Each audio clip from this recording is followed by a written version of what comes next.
Is going on, folks? Will Turbin here. Fake Mike. Look at that motherfucking catch. Real news. I'm here with Kim Tate from KimDrops, guys. Share this feed. Let's get some people in here, guys. This is going to be a good one. Now, Mr. Drops, Mr. Tate has been nice enough to let me on his channel a few times. So this is his maiden voyage, his debut here on Fake Mike Real News. So everybody welcome him in. You guys go find KimDrops1 at KimDrops1 on Facebook and share this video. What up, damn? What up, Lori? What up, Tony? What's going on, guys? 16, we need 50, a million people watching this. What up, Sapien A? Yes.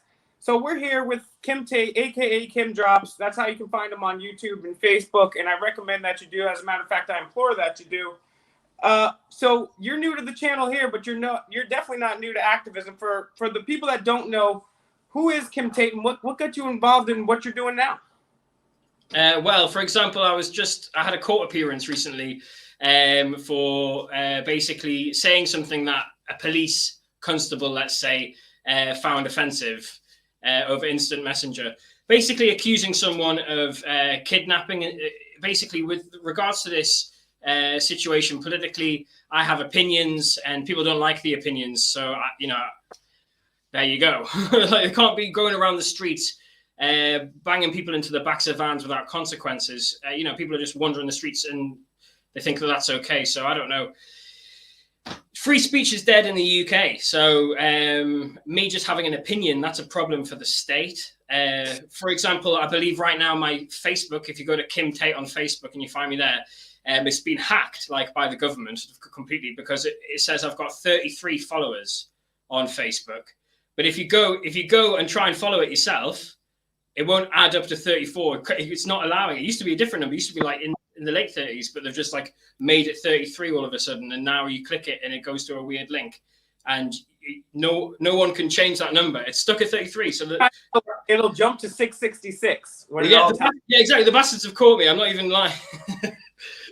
They've trapped me in this thing where if someone looks at my Facebook, it's like, oh, that's dodgy, 33, as you would if you're a truth-minded person. So now it's a permanent thing. I've just tagged the government and Facebook in a post on Facebook asking them to basically sort it out, because I'm not a Freemason. I don't have any ideology like that. I'm very truth-orientated, so I speak about stuff. So I don't like the idea that they're labeling me with the 33. Sorry, rant over. No, yeah, I totally understand that. It's annoying. Actually, funny that you say that. And I was kind of half joking, but my friend Mo, rest in peace, who died in some weird circumstances, and not the only one too. He was running a Facebook page that was getting tens of thousands, sometimes even hundreds of thousands of hits a week. This is back in 2013. He died in a mysterious way. And his page had more likes, but when he died, he ended up with 666 likes on his page. Coincidence? I don't know. So the thing is about this, I'm not saying these numbers are of actual significance, but I do believe there are groups that believe they are significant numbers. So that's all the issue is. I'm not saying that there's an important thing with the label 33. We're not saying that he's definitely Illuminati confirmed or any of that. What we're saying is, and I would even take it a step further than you, Kim. I would say that I do believe that numbers have power. Numbers are the language of the universe. Maybe not the way they think, but I think there is something to that, to numbers and the significance that they hold, and just vibrations and certain numbers. What do you think about that? I believe in vibration and frequency and things like that. So music is math. So numbers are making up the fabric of our realities. So absolutely, numbers are really essential. It's essential language. It's universal language. Although, I don't know, when you play music through rice, it creates these beautiful shapes. So there is definitely something going on with the maths side of things. Their obsessions with these numbers like 33 and 666. What do you think is their psychological? I don't know. I just acknowledge that within certain cults, once you reach the level 33, you then graduate and it becomes like another cult on top of the cult kind of thing. So Aleister Crowley, all these big names, if you look at the people behind Scientology, they all graduated from Freemasonry. So they all reached level 33 and then went on to start their religions or whatever. Probably can be same for, probably the same for lots of other religions as well. Like Jesus, how old was Jesus when he allegedly died, for example? He was 33. He performed 33 miracles. If you count the individual fused bones in your spine, there's 33 bones in the human spine. There's 33 levels of Freemasonry. There are 33 sections of the United Nations flag. The earth is split up into 33 different sections. On one side of the dollar bill, on one side of the eagle, there's 33 feathers. The other there's 32. So it's a number that you see popping up. Disney, Club 33. It's an exclusive club. That's the only one you can't get into. Matter of fact, NASA. We forget about that one. That's such a big one, the Disney one as well. NASA has this runway at Cape Canaveral. It's got runway 33. There's not 1 through 32. There's not 34 on. It's just 33. Runway 33. So there is something about this number that they particularly fancy, which is interesting to me. And that's kind of the thing that I like about you too, is because you do the audits, but you also do it in a way where you're bringing up bigger pictures and bigger topics, but then you also do other stuff. Your mind is racing all over the place to all these different things. And I think, I don't know what it was for me. This was part of it, was like, all right, there's like, when I found out, like, all right, there's people that know the secret stuff that I don't know. Like, I want to find out about it. What was it for you that first got you on this path to finding out about this stuff? Well, I view sort of the truth research separate from the auditing, because like these are two separate kind of communities that are operating at the same time, right? There's overlap, but they are Definitely separate.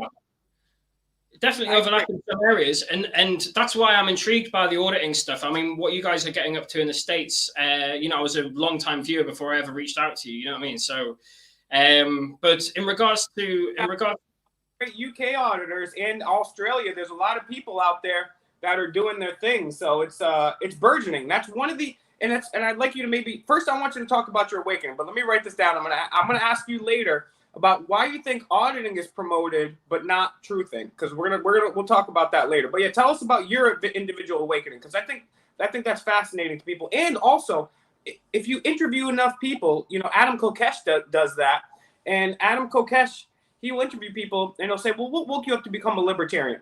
And he says it's never, and it's also fascinating because you learn out what works for certain people and what doesn't. But also, he says almost never was some drunk guy in the bar yelling at me facts about libertarianism. So it's always interesting to learn how an activist gets started. Everybody likes to know Batman's, or everybody knows Batman's origin story. But his grandfather was in Skull and Bones, and he wears tights, and he's a fictional loser. But Kim Tate is actually somebody that's making a difference in the world. Kim Tate is literally cooler than Batman. So let's hear your origin story. I wish I had Batman's financial backing. Let's put it that way. So with me, I mean, I guess I was always speaking my mind as a young person or whatever. You know, I was always sort of different or fringe thinking, let's say. And I guess that's just life experience, which has just taught me things in a certain way. Like, I should be a little bit extra skeptical about certain claims. I should look into things for myself. I don't need to rely on someone else to tell me things. Sorry, I'm interrupting you a lot. It's one of I'm good at. What were your parents teaching you this, or were this stuff that you would come across in school? Maybe like a teacher would say something that didn't add up. How were we just innate? I guess my mum was a hippie in the 60s, let's say, or like sort of, you know, free-spirited kind of person. I sort of was brought up around feminism, and I was sort of from like the left-leaning kind of viewpoint. I'm a creative. I'm actually trained as a thespian. You know, I went to drama school and things like that, which is why I speak the way I do. I'm actually from the northeast of England, which is geographically quite like neglected, and we all have like a broad accent, which is quite hard to understand. So lucky for your viewers, they should be able to understand me because I went to articulation. Yes, absolutely. Talking about earlier today, as a matter of fact, about the different types of, because everybody in the world, it's the one thing that's not racist to do is the British accent. Everybody's got a British accent that they do. For whatever reason, there's a fascination and a love of the British accents. But people don't realize there's different types of British accents, right? There's the aristocratic, there's the lower class, there's different regions. I mean, just as a side note, you want to get into that a little bit? Because in the northeast of England, where I'm from, there's a great reputation for truth research anyway. So there's a lot of researchers, you know, I can name people like Richard D. Hall. If you look at him on the internet, you know, he's done lots of stuff around the Madeleine McCann case, as well as He's got his own website with loads of like published research that he's put out there. I think he's been tied up in court recently about the Manchester bombings and things like that. So there's also Mark Steele. Mark Steele is running a political party here in the UK. He's known as the 5G whistleblower, the guy who sort of made people aware around a lot of the issues, connected to 5G. He was talking in London, in front of thousands of people. So, I mean, these guys are from the northeast of England, so there is a bit of a reputation to uphold just coming from this sort of corner of the UK. Listen, as long as you stay non-violent and don't shut the fuck up, that's all you got to do. That's all you got to do. And go out there with the camera. You can't lose. People think there's a lot of halfway people or people that are on the fence. Some in the chat, some new people that are watching because you guys are definitely sharing it. But some people are like, well, I could get out there, but people are going to laugh at me. And, what am I going to do? I'm just one person. If you keep up with it, it's all you have to do. You just have to keep up with it. Even if you just go out once a week with a sign or talk to people. Sorry. That's what people are doing. That's impressions in your awakening story. I can't shut up. I'm having too much coffee. I'm going to take a deep breath. And Kim is now in the show. Here, we're in two different time zones, Will. So, like, for example, you're like sort of waking up, and I'm sort of like cutting down. Like, so our energy, try and balance our energies a little bit. But so, like, the light bulb, for example, was first ever turned on publicly here in the UK in Newcastle, where I'm from. So inspiration, idea, ping. You know what I mean? Like, so I guess my sort of awakening came from. I acknowledge that I'm standing on the shoulders of giants, let's say, right? So, I've got the luxury of being able to go on the internet and listen to the works of loads of different people. I mean, TED Talks. I mean, I just binged like all the TED Talks at one point, So I guess I took all my media like visually, and people, used to criticize me thinking like I just get all my information from YouTube. But the majority of people who are following what I'm saying acknowledge the fact they've never heard any of the stuff that I'm talking about, and they are interested and want to see where I'm going with things. I've said mad statements which forced me out of the left. Do you know what I mean? Just because I've done research and I was knowledgeable about certain things, the left didn't want to handle me. They couldn't categorize me, so they left me. The left left me. So I'm just an independent thinker, I guess. Like, I don't know what it is.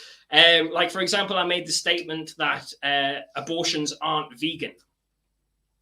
And people were like, oh, you horrible man saying that. No idea what it's like.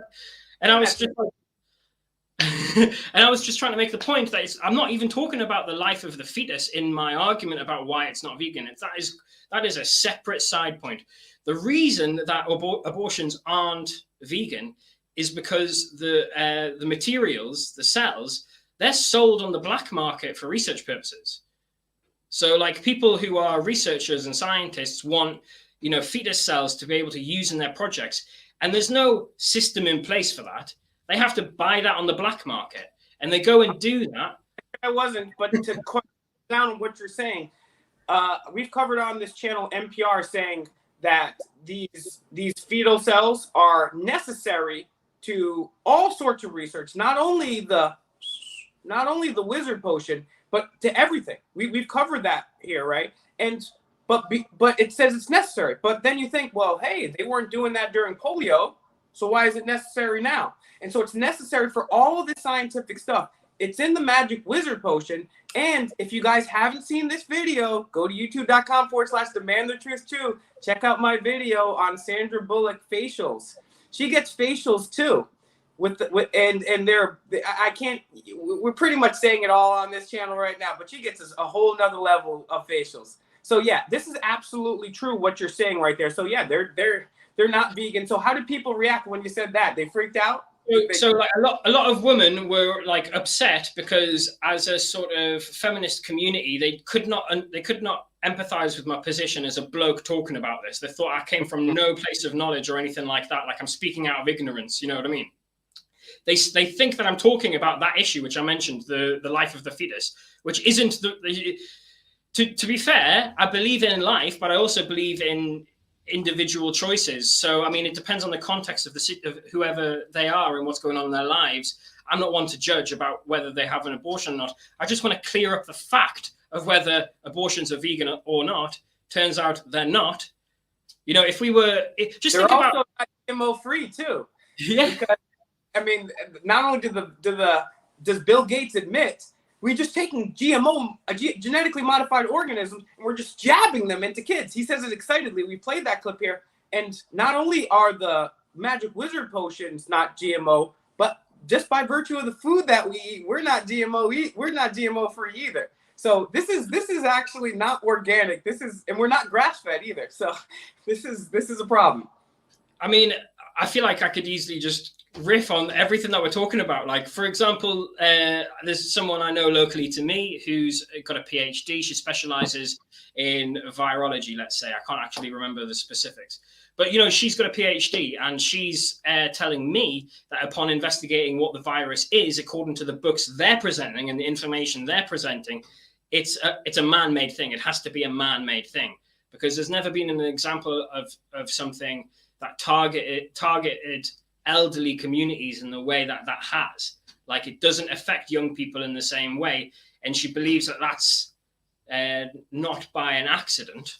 You know, and we look at the gain of function technology or whatever's going on there. That's been proven now, right? People, I don't know if you caught this, but it came out here in the U.S. that not only is Dr. F a dog killer, a dog monkey murderer, but he also lied to Congress. Now, if me or you lied to Congress, right, they would drag us out there. The FBI would get us, and we'd be arrested. But Dr. F lies to Congress, resulting in the deaths of, and this stream, by the way, is going straight to Demand the Truth too, and only because you said the 5G word. We can go ahead and say what we want to say right now. We already done said it all. Here's the thing, right? This is continue. Yeah, because we're gonna have Kim on the radio show this week, and he's gonna be a regular guest because he's spot on with all this. How many years have you been aware of all this information? To be fair, I'm only approaching 30, so I'm like 29 and a half. So I'm still a young buck in the game, let's say. But I graduated in 2014 from drama school. So after that was kind of where I started. Drama school gave me the opportunity to research in depth for like acting projects and theatrical projects.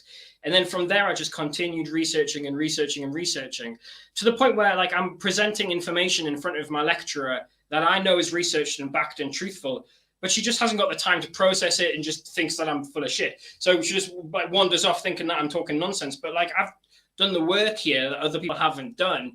And I just knew that, you know, the journey to convince people about my work, that's separate from the work that I'm doing. I don't necessarily have to convince people. I'm just going to continue doing the work. And over time, if someone, you know, works it out what I'm talking about or why I'm doing what I'm doing, then there you go. The work's more important than whether you believe it or you follow me, you know. So, yeah. So 2014 till about 2021, and then got really engaged over the last 3 years. I was arrested outside Downing Street. You know, I've busted a number of different cults. You know, I've spoken about them publicly and things like that. Take one at a time here. Talk about that first incident about Downing Street, and then the cults, because this is one of the areas I'm fascinated with too. So, and the thing is, that's why I asked you, is because let me ask you one more question before we get into this too, right? What is a free time? And you don't have to answer this question, but what is free time, if at all? In your off time, are you researching? Like, what are you doing? Do you watching movies?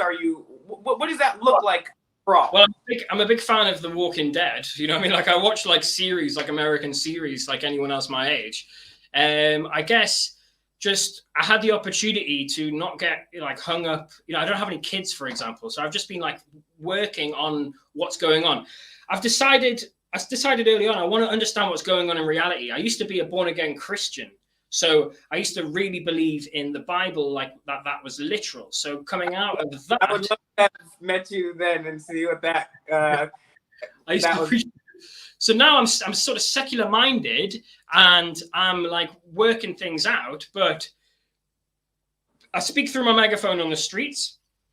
I'm funny. I'm witty. I come up with funny stuff to say. People laugh. People enjoy. There's no one that's in the street really moaning or complaining about what I'm saying or doing. Just the police are intimidated by the power of me walking around with a megaphone. So they have to come confiscate the megaphone, bully me, arrest me, take me away. In the home of free speech, the people that created free speech, relatively new, that laid the foundations for freedom of speech, you get arrested for exercising freedom of speech. I don't understand what's happened. Saying to you, Help.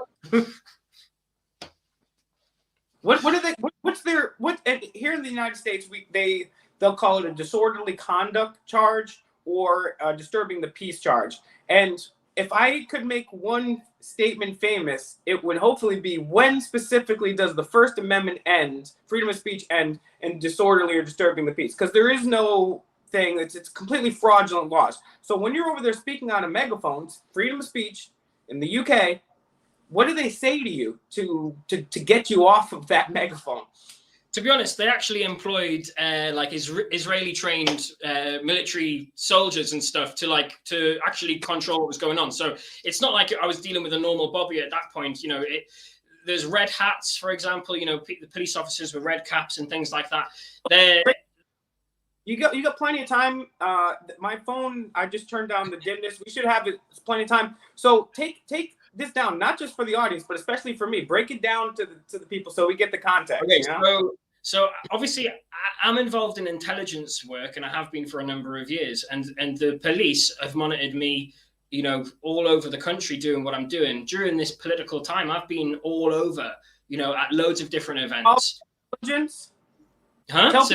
Civilian intelligence. Okay, just to clarify for people to know, because they're going to say, I'm not military intelligence. I'm not private intelligence. I'm public civilian intelligence. So I just talk about stuff in public that I work out or that I'm trying to work out. You know, I do a lot of like public investigations. So I'll like put something on my feed, and then as a collective, we'll work on maybe where my opinions are, because sometimes I'm still working something out.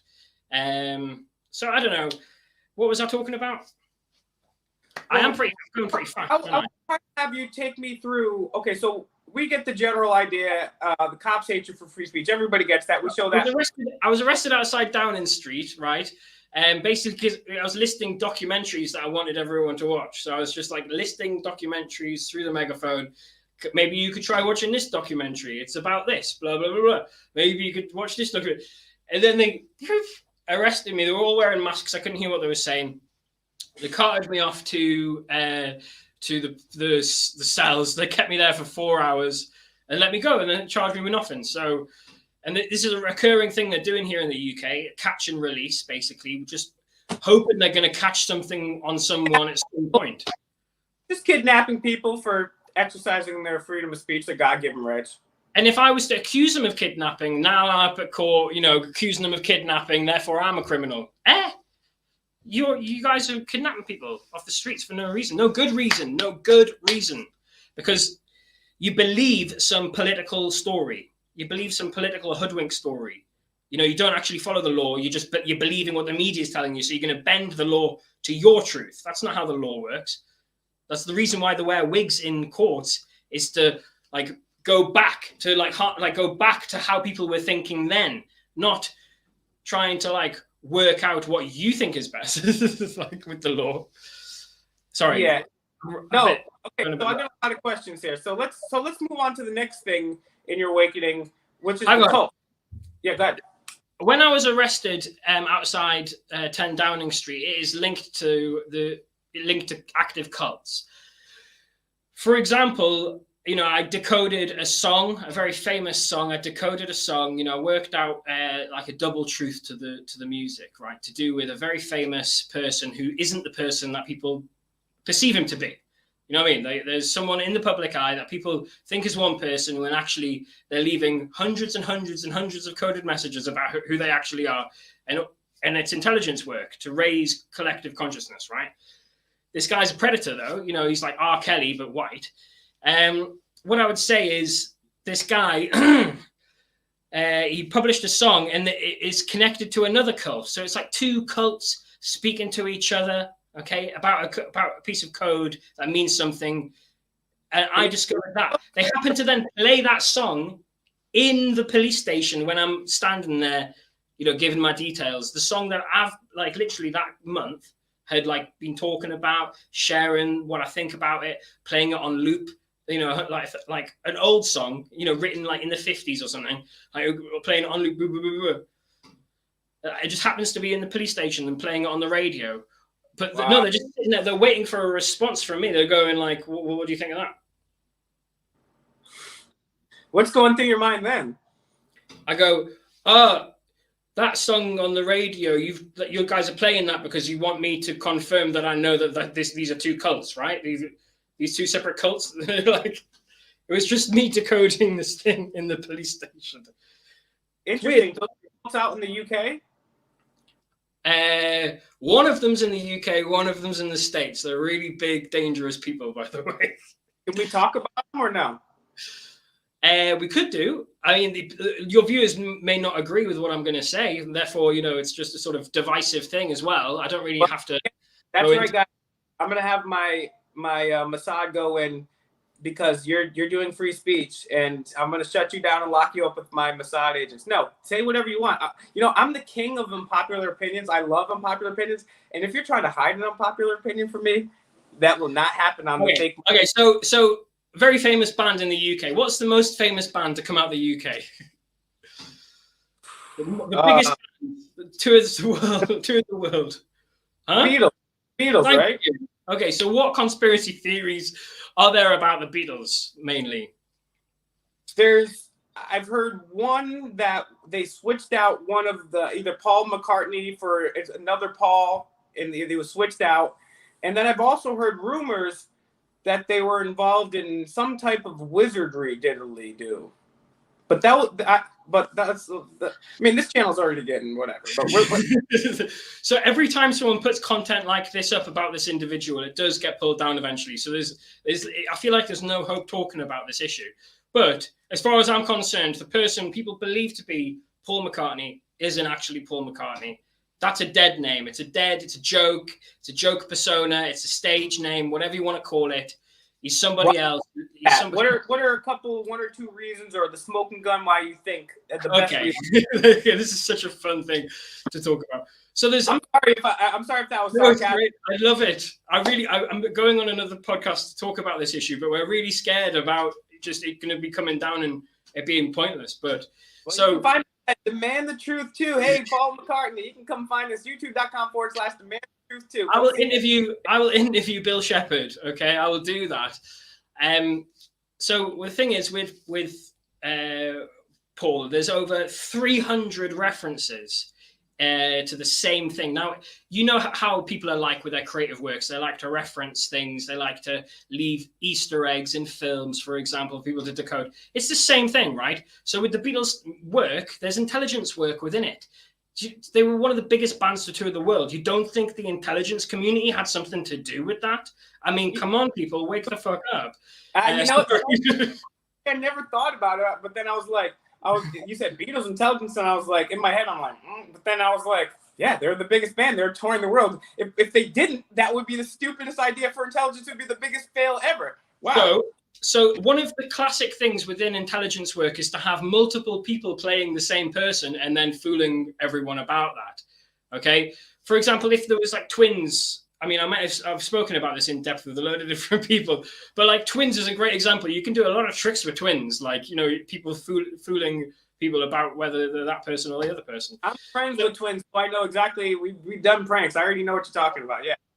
So this is a great thing to be doing as intelligence operatives, right? So let's say that they had a lookalike or they had multiple people. Maybe Paul McCartney never existed to begin with. I mean, that's kind of where I'm at with it. It's a dead name. So when they reference Paul is dead, which they do over 300 times in their collection of works, and that's just their music, you know what I mean? Album covers included. You start to unpick the stuff. Now, there's many debunking videos that debunk this conspiracy. There's like so much about it. And I used to be of the opinion that this was a load of shit. Like, I used to think that this was just an extreme, weird, fringe thinking thing until I started to pick apart how reality is actually working, how cults dominate and control the way people think and how they prop up, they'll pay for likes, they'll pay for views. That's what the cults are doing. They'll control your mind by making it seem like the person who comes to like debunk this is like official, like as if they're the official opinion on it. Check mark. So can I talk about like some of the main examples of Paul is dead within the... Please take the floor. This is why I'm interviewing you, bro. Take as much time in the floor. I got more questions, but take your time because I've been interested. Because I did watch a documentary on this one time, and I'm one of those people that I have to see something and research it a lot to process that information. So some of it was there, and some of it, like the documentary I watched, I think was even on Netflix, so it was really bad, and it kind of made it look bad. So I'm interested because I'm not too familiar with all of this. So what I like to do is I like to look at what people have said and use that as sort of a go-to. So like I'm just observing like some of the biggest people in the Paul is dead truther stuff. They're like the biggest fans of the Beatles. They're the people who know everything about the Beatles, man. So like if anyone's going to know the truth about the Beatles, it's going to be the super mega fans who know everything about them, who then also end up believing this stuff as well. So in regards to their company that they started, they started a music company, an official label or whatever. Paul Corpse. That's the official name of their company that they started. Apple Corpse. Apple Corpse. Apple. Like an apple. Apple. Or like Apple, like Apple or Apple. So it's playing with language, right? God, these nerds. So Apple Corpse, obviously corpse as in corporation or corpse as in a dead body. Like, for God's sake, Paul is dead is the reference. I think they reference it so much because it's a dead name, which means it's not a real person. It's a fiction, okay? And their lyrics even explain this. I mean, if you look at how the Sgt. Pepper's is constructed, for example, it is teaching you this history about the Beatles. It's got nothing, this isn't my like filtered opinion through what someone else has said. I'm just working stuff out for myself. So they're connected to, big institutions like Freemasonry. There's reason to think that there may be some blood heritage from Shepherd to Crowley, and maybe that's why he's involved with intelligence work. I don't understand the specifics, but that's one cult in existence today that people are just totally hoodwinked by. It's amazing. Yeah, I mean, Hollywood itself is a cult. Entertainment is a cult. I mean, we've seen that, and I just, especially with what's been going on, we've seen Captain America tell you to take your wizard potion, and all these different people coming out supporting people. There's actually studies done on this, and this is a thing. It's called social nudging, where they'll do different things and get influencers and people to try to put you in the right direction because just the government telling you is not enough. So yeah, that's very interesting about that. So at least one more thing on the Beatles. What do you think John Lennon knew or didn't know? Do you think he was finding out the truth? There's rumors he was CIA.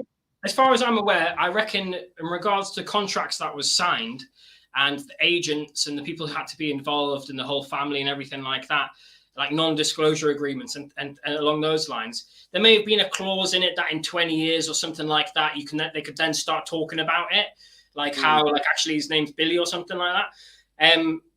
But it's absolutely insane when you stop to think about it. So Aleister Crowley was the first public MI5 agent, that we know of, right? He changed his name by law to the Beast 666. He was a Freemason. He degreed from Freemasonry at level 33, then went on to start his own religion called Thelma. And we believe members of the Beatles are part of the religion Thelma. So they were all part of a religious group anyway. He was on the Pepper's cover too, Crowley. Yeah. So it's like a religious group. So I don't know why they haven't come out about it yet, but maybe there's more power in them not coming out about it and keeping the status quo. Of course, yeah. But one of the main things that we've noticed and we spot in the community is the subconscious tellings. So if you actually watch McCartney talking about himself, sometimes he will refer to himself as Bill, which is his real name. So just watch out for like things like that, little tells.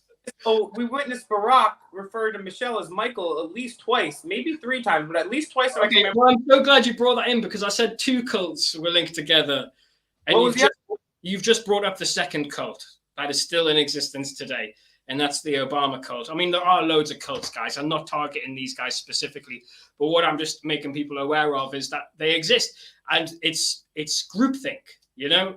And I've done loads of research into Obama. I mean, for example, there's a man on the internet who claims that he gave Obama a blowjob after taking some crack cocaine in a limousine, which I find hilarious.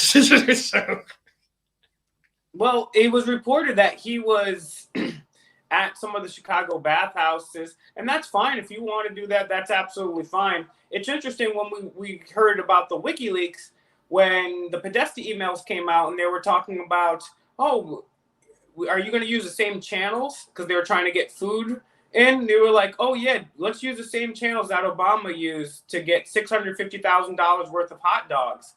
And that, make of that what you will. That's just definitely bizarre.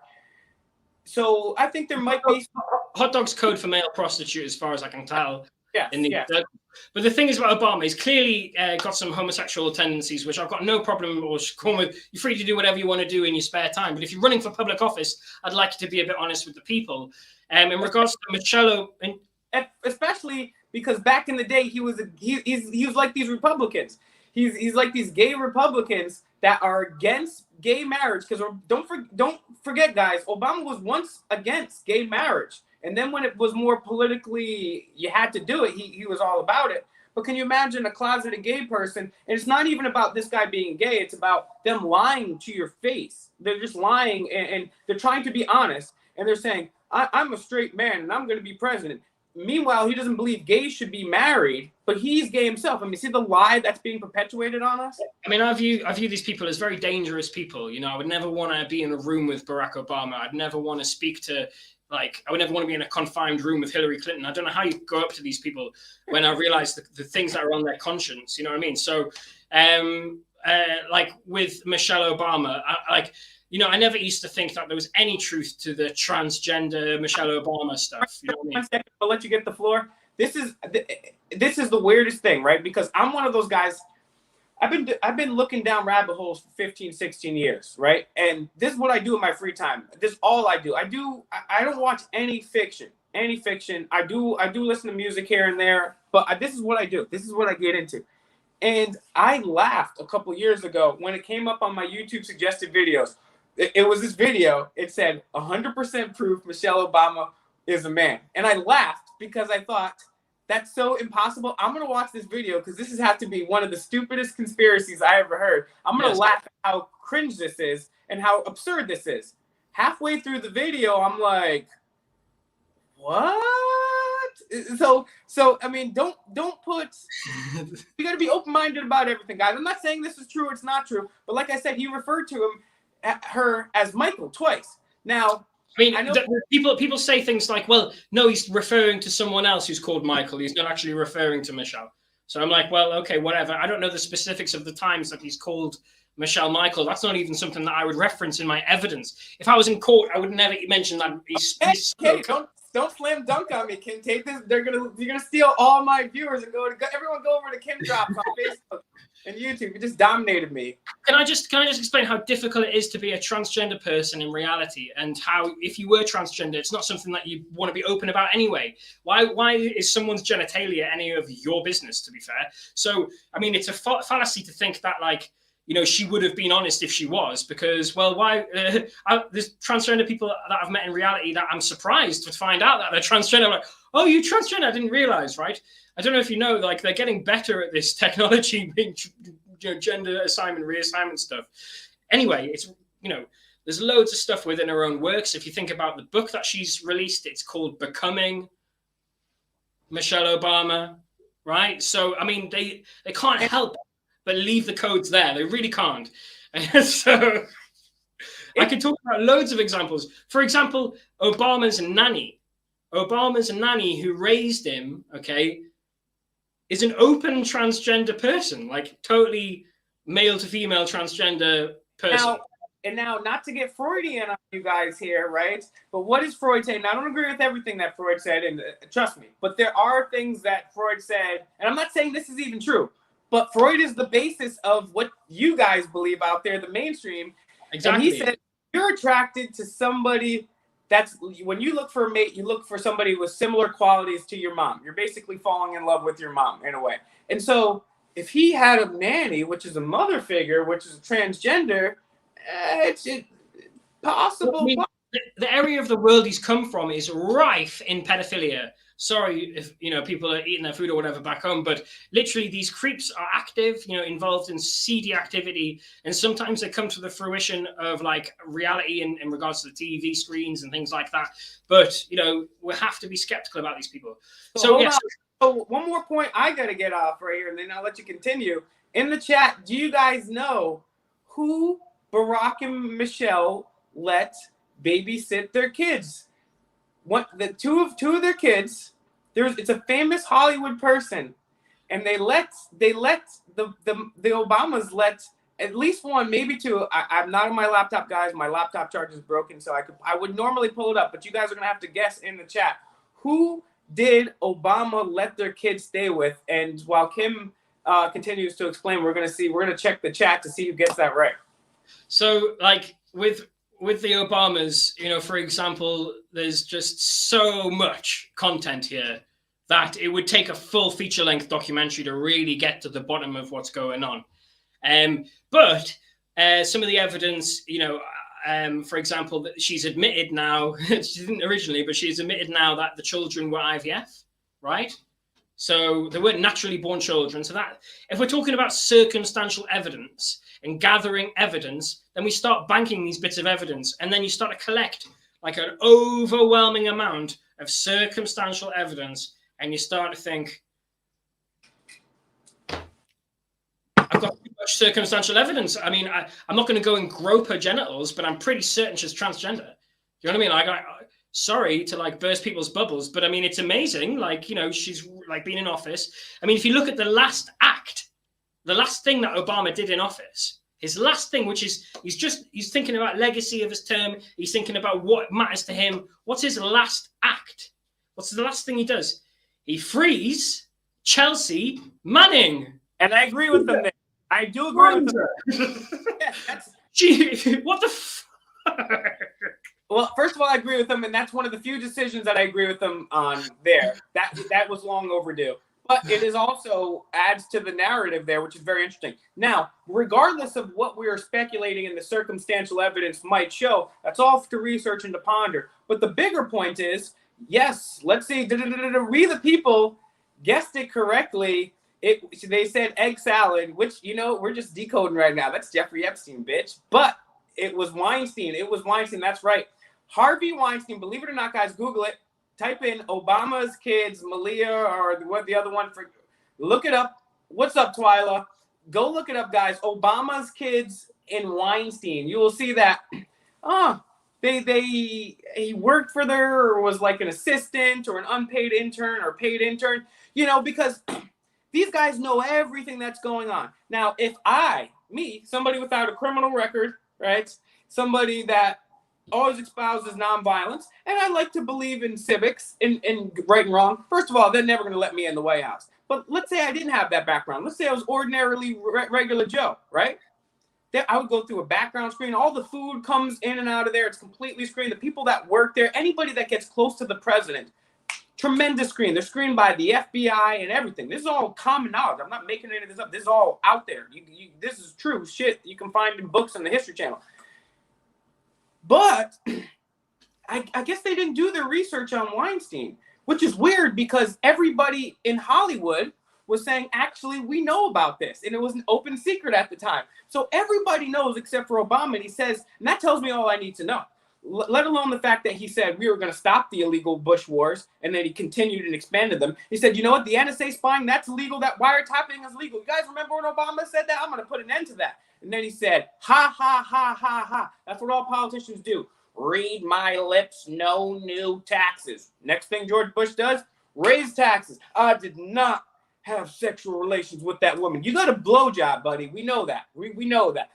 Iraq has weapons of mass destruction. Actually, they didn't. Now everyone's celebrating Colin Powell like he's some goddamn hero after he lied.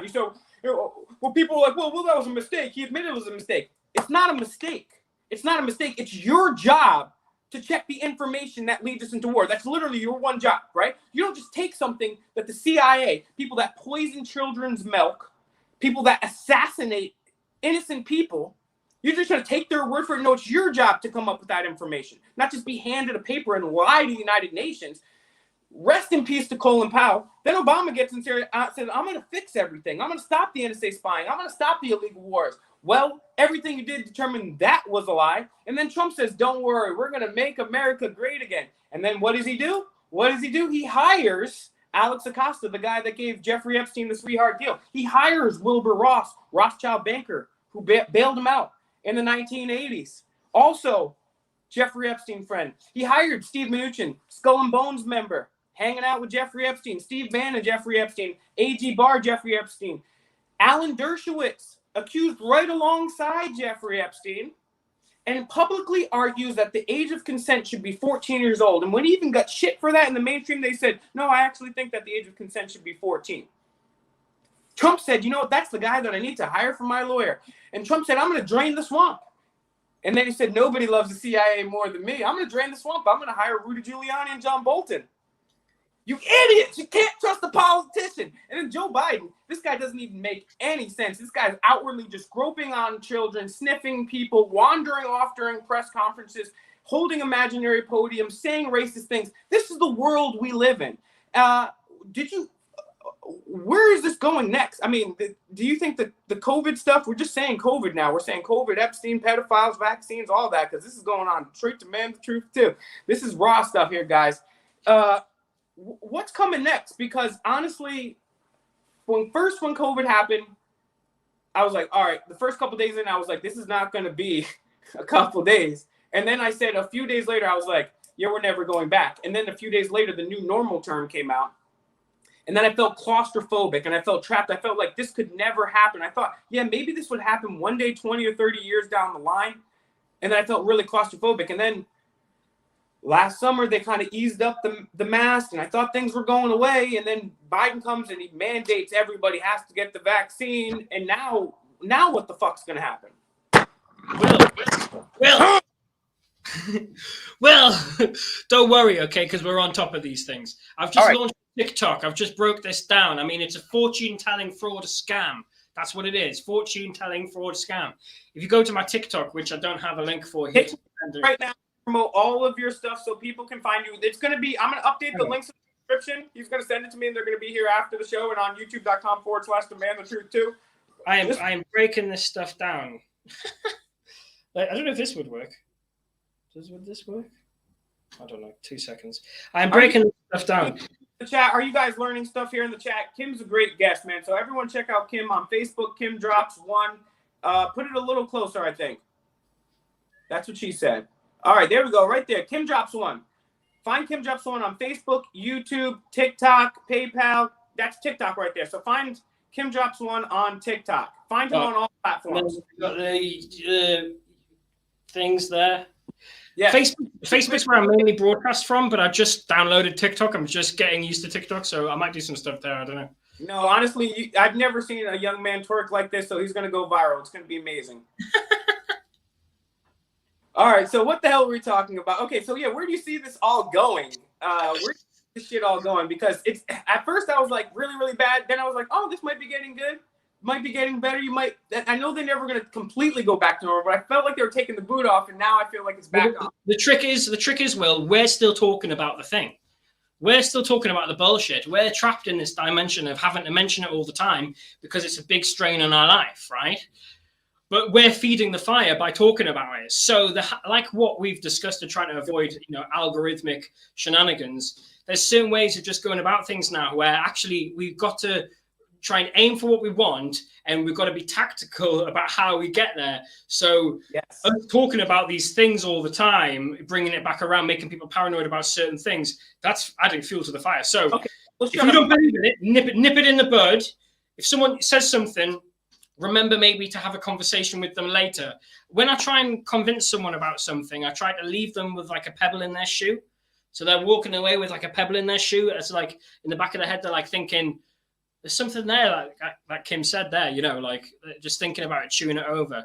So in regards to this situation, yeah, pebbles in people's shoes. I mean, obviously I'm speaking abstract. That's a great point. Yeah, I do agree with that. That's interesting. So yeah, let's definitely change topics here. So in what you've been researching with the cults and you know, we talked about a lot of different groups and organizations already today. What is that? So the Paul McCartney is actually Billy Shepherd. Michelle Obama is actually transgender, you know, male to female, right? And then we've got, you know, I mean, there's loads of evidence about those issues. I'm just presenting just like minuscule. And then, you know, there's all these big organizations like Freemasonry, which funnel some of this stuff into reality, you know, like, you know, there was some research not too long ago that was suggesting the Illuminati infiltrated Freemasonry back in the day. And, you know, the Freemasons just didn't notice. Well, they've been invaded by a different cult, you know? George Washington actually wrote about that. You can find that online. It's all there. It's George Washington's own letters. And he was corresponding with somebody. And he was asking people, the guy corresponding with him was asking him, have you heard about the doctrines and the principles of the Illuminati? And George Washington's like, and how they're infiltrating the Masonic lodges? He's like, doubt it not. None are more aware of their presence than I. And this was at a time, I believe in 1793, when Freemasonry... This is why I love Will, because he's more knowledgeable than me about things, and I learn a lot. Oh, no. And this is just one thing that I know, because like you said, you want to go with the best proof, and people say the Illuminati, and supposedly the Illuminati existed from 1776 to like 1789, and it was banned because, interestingly enough, a courier was giving transit plans of the Illuminati, bringing them somewhere. I don't recall where. That horse rider courier was struck by lightning. They found his plans and they found out what's happening, so it was banned in certain areas. And so the official story of the actual historical Bavarian Illuminati started from like 1776, and I think they were banned in 1789. Don't quote me on when they were banned, but they were banned after that. But these George Washington writings are from at least 3 or 4 years after the fact, still talking about the Illuminati existing. So take that for what you guys will. I mean, we're going to see it play out in Marvel now because they're introducing some of these elements. I mean, we already had like predictive programming, you know, going on with movies and cultures. I just went to go see the latest James Bond film, and I mean, it's what it is they put the truth in the films so that if a scientist who's part of the research comes out and goes, I'm talking about this bloody one thing, and people go, oh, you're just talking about the latest James Bond movie bloody plot, man. Oh man! And like as if I'm some sort of like mad person on the fringes of what's going on. No, I just know that this is a controlled like virus thing that you're trying to, you know, do genocide to bring the population numbers down because you're all psychos. I get where you're at. You're just wrong. You know what I mean? Like what the fuck? So I don't know. Okay, yeah. So who do you think's like at the top of? How does this pyramid work? Right, like we got the Rothschilds, you got the British Empire, you got Israel, the Freemasons, Bilderberg. Where does this pyramid? Who's at the top? How does this all run? How does that Honestly, work? my assumption is that it's been forever evolving. So it's like it's a revolving door or like lots of cogs in a machine. So I don't think we're really. If we were to speak about the person or the group that was like more pressing or more dominant, or that's where we should be focusing on. By the time we talk about it, they're probably already not as relevant as they could have been. Do you know what I mean? So like every time we're looking at something, some of these cults are like totally professional cults. Like they absolutely get up to nefarious things. And the minute someone stumbles across it, they've already got tactics in place to just make everything disappear. You know, so like if you do think you're on a trail, or you're getting to somewhere and you're pulling it and you found something on the end of the thing and the end of the thread, that that's all they've left you. They've just left you with that one bit of thing that you've been pulling on for weeks. You know, there's not like they're too like they're strong dominance cults. You know, it's yeah. They're murdering people. If people are psychos that are murdering people, they know how to cover that stuff up. Unfortunately, which is why the police have such a hard time trying to track down these murderers bunch. All right, let's go random two. This is something I've been asking about more and more because it's always been something that I've been interested in personally, and I never really knew what to make of it in the first place.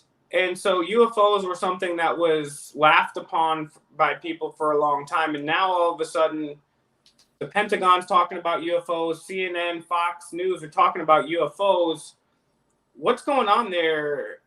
Why the sudden change in talking about this?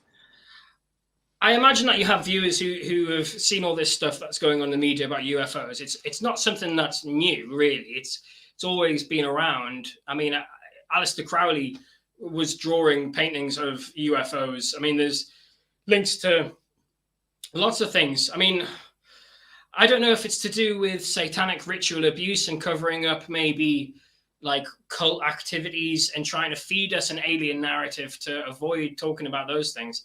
I'm not so sure. Human trafficking seems to be like one of the main things that the police are struggling to deal with.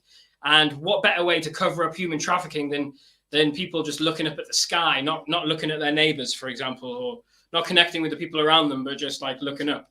So I don't know. If there was aliens out there in reality, I don't think they're that moral, because I don't think it's like moral to sort of be spying on people and not like, you know, like bridging a contract. I haven't agreed for them to, you know, to be involved in my life. So if they are out there, I would encourage them to come and speak to me face to face, first of all, so that I can actually like accept that if they're in another dimension, in another frequency or something like that, then like help us, guide us to develop the tools and skills so we can actually communicate, because right now it's not working. Yeah, I encourage the same thing, but only if I'm in, like, next time I'm in New York or in the city where there's a bunch of other people around. No aliens come to me at like 2 a.m. in my room by myself. I do not agree to that. But if you want to come see me in broad daylight where there's a lot of cameras around and I'm live streaming, do an exclusive on Kim Drops or Fake Mike Real News. We'll definitely do the exclusive. We will have you on our show. We will talk to you. We'll prepare questions in advance if you give us a heads up. So yeah, any extraterrestrials out there, Fake Mike Real News and Kim Drops, we get the exclusive. We get the exclusive. Call it dibs. First, second, right there. We got it. So do you think that it's government shit, or do you think that? Will, I'm so glad you've asked. Have you ever seen the documentary Abducted in Plain Sight? I don't think so. It's one of those documentaries I would shout through a megaphone going, please go home and watch the documentary Abducted in Plain Sight, please. Abducted in Plain Sight. Thank you. So what it's about a predator who basically convinces like the mother and father like to like basically ignore the fact that he's grooming their daughter and running off with her, basically. What it is he sleeps with the mother and he gets the dad to give him a hand job or something. And then they're so embarrassed by what happened, he then just abducts the daughter and they don't say anything. It was such a weird setup. And then once he's abducted, I mean, I'm spoiling the documentary. It's a good watch. What happens is once he's abducted her, he starts playing these like messages, like as if aliens are trying to communicate to her, trying to like speak to her while she's like sleeping and stuff, trying to convince her that she has to have sex with him, okay, to save the human race. I a lot of creepy things. Only a few feet away from Joe Biden and the Clintons, but that is one of the creepiest shit I ever heard. So I believe that's an exposed tactic by predators to literally feed this alien narrative. So there you go. So that's what I like about you. You've got points that most people don't take on or are different. So that I'm very interested in that. What else are you working on currently? Because I know you're a busy little beaver. Well, I've had my head down because I've had to appear at court. So yeah, if you tell people about that too, that was one of my other questions too. I mean, it's tough. A colleague of mine has just come out of court. He's been found not guilty for the same charge I'm up against, right? He's been found not guilty, but there's a 20-year restriction on talking about the case. We can't discuss his case and the details of his case for 20 years, and he's been found not guilty. That's insane. So there's loads of stuff going on where I'm totally busy, but it's like a mind-numbing thing. So with my case, I was up for malicious communication, right? So if you believe in free speech, explain to me how accusing someone who happens to be a police constable of kidnapping, right? How is that malicious communication? It's called bad speech. I literally didn't swear. I said, she's like, I mean, I'm talking about mad stuff. I'm not like, I wasn't aggressive. I was upset with what was going on in the community. It's got nothing to do with, actually, this individual lied. You know what I mean? She's caused civil unrest. So I've noticed her from some time ago, you know, causing civil unrest. Just to climb a ladder, to climb some sort of corporate ladder that they've got now at the police station, which I just think is ridiculous. So, you know, she gets her arrest numbers up or whatever, makes herself look good, or her team or whoever's, you know, doing the activity. But they're like an orchestrated cult in their own right. So, I mean, it's to do with police. It's to do with me being critical of the police and them getting offended by that. I have huge respect for good police work. So if there's obviously something wrong, if I'm here now in court, like having a problem, there's obviously something you've done wrong, because I've got respect for the police when they do good work. So when they catch real criminals, the issue is you're going around catching community members for no reason. Like, you're catching them doing what? Talking in public? That's not a crime. Sorry. Yeah, especially when they have all these cold cases and pedophiles running loose. I mean, you guys still haven't even found Jack the Ripper out there. Can you work on the cold cases first, and then you get to the people that are speaking? That's not even a crime. I mean, like, even if it was a crime, we have priorities here, right? I don't know. Unless the police aren't divulging information, you know what I mean? Unless the police, you know something that I don't know. As far as I'm concerned, this is a fortune-telling fraud scam that we're experiencing, which you can look it up. You can go to fraud.net, okay? Has a dictionary of like different scams that are in operation. All the skeletons of these scams are just in the public domain, so people don't get scammed by them. Fortune-telling fraud, like scam, that's what it is. It's where you convince someone they're sick and then sell them ineffective medicines again and again and again and again, which is what we've just experienced. So it's a fortune-telling fraud. So unless you're going to prove to me that it's not, and that would take a lot of doing, because I've been researching this since the beginning, like, that's where I'm at. That's my belief structure. Therefore, if you're going to come around and kidnap my community members, people who have been vulnerable, people who are talking about issues that you would never dare talk about in public, do you know what I mean? You would never have the courage to speak about the things like what they're talking about.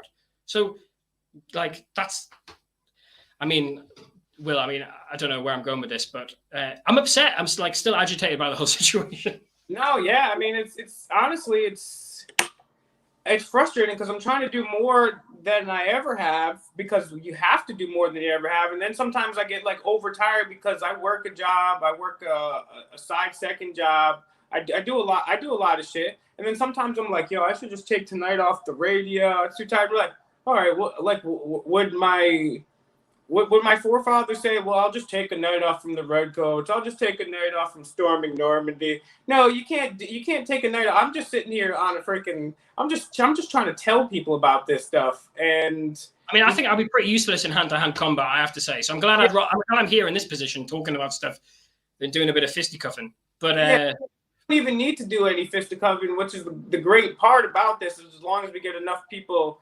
aware of what's going on and taking some nonviolent action against it. And, you know, I got like two more questions here. And speaking of nonviolent action, you got the audits, right? And then you got the community. We were talking about this earlier. Auditing channels take off like that. Truther channels, opposite. Why is that? Because they are both forms of activism. But why do you think that is? Well, I think the standard of truther content isn't as good as it could be. And I think that's to do with how money controls things. You know, there's no money in being a truther. In regards to why auditing is so popular, I think it might be the drama of what's actually going on and the reactions.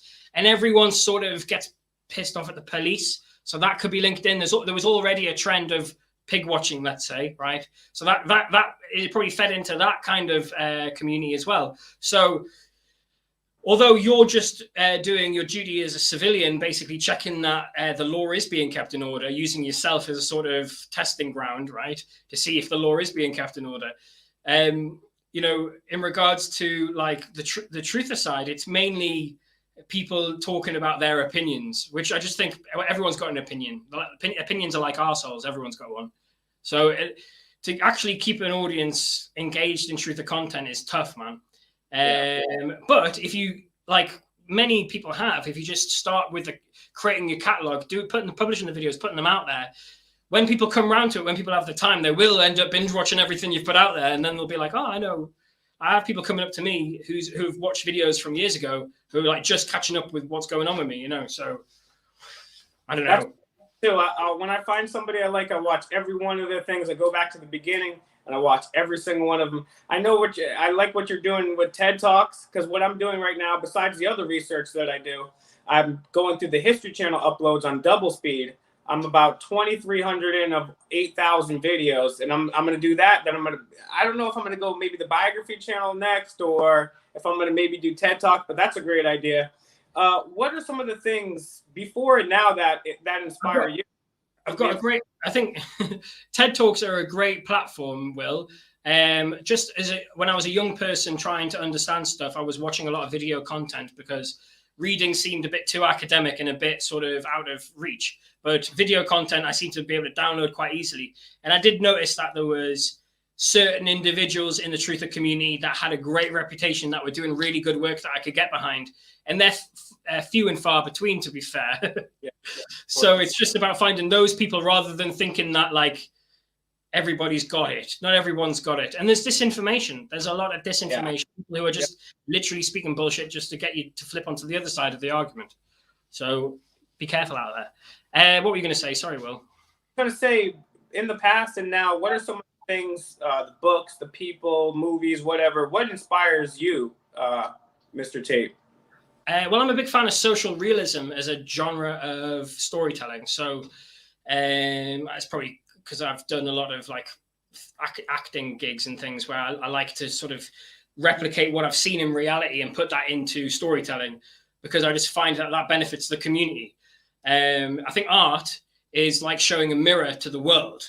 So, you know, sometimes the mirror's at funny angles or maybe a bit distorted, but it's still holding up a mirror to what's going on, you know. So we need to have you keep doing that type of stuff, because what I've learned the hard way is I've been trying to memorize facts and tell them to people, and people don't make decisions off psychology shows us to show that we don't make decisions based off logic. It's more on emotions. And so when people see a play or a movie or hear music or see a piece of art, that is going to affect them 1,000 times harder. As a matter of fact, they might not even listen to me. They'll just tune me out. So it's very important that people get into the creative aspect of things, because that's where we hold the most sway.